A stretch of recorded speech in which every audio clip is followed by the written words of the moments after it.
జై శ్రీమన్నారాయణ. పచ్చి టమాటాతో పచ్చడి, టమాటా, ఆవపిండి, మెంతిపిండి, కారము,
తాలింపు పెట్టుకోవాలి. దీనికి ఎక్కడుంది ఫ్లవర్?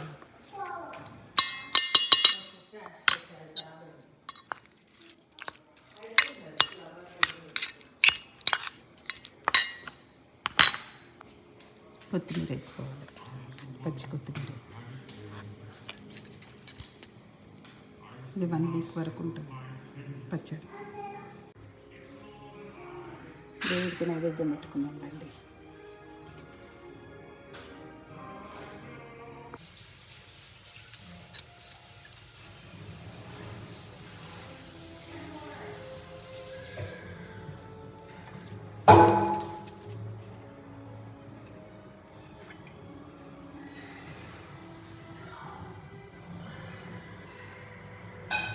శ్రీకాంతాయ కళ్యాణనిదే నిదేతినాం శ్రీ వెంకటనివాసాయ శ్రీనివాసాయ లక్ష్మీ చందనాక్షాక్ష క్షేమంకరాయ సర్వేషాం శ్రీరంగేశాయ మంగళమస్తు శ్రీ కనకత్తరి వాసన వాసరతి దేవరాజాయ మనం కమలాపతికరే కర్దమాంసికృష్ణ రాఘవాసాయ సంపత్రాయ నీలాచంద్రాసాయ నిత్యాయ పరమాత్మనే సుభద్రా ప్రాణాద జగన్నాథాయ మంగళం కౌసలేంద్రాయ మణిగణాత్మనే చక్రవర్తి తన జయ సర్వ సౌచిష్టమానిక గంధవందచిత్తన జయ వినగర్ణమాప్రియం తామ్రమన్యంతటగటే శ్రీతింతి నిమలదం మేషగోపాయ మంగళం శేషవాసన్య అదువరిచరిత్స తత్కాల మహాప్రాజ్ఞం భాష్యకారాయ మంగళం తులామలవతేన యతస్తక్లస్సమ్యక్యామర్మేషాం సయాస్తు మంగళం మంగళాశాసనపరే మదాచార్య పురోగమై సర్వేశ్వ పూర్వేదాచార్య సత్కృతాయాస్తు మంగళం సమస్త పరిపాలయ సర్వదివ్య మంగళగ్రాయ సమతే నారాయణ స్వస్తి ప్రజాభ్య పరిపాలయంత్రం న్యాయ మార్గేణ మహిమష సమస్త సుఖినో భవంతు ఆపదామ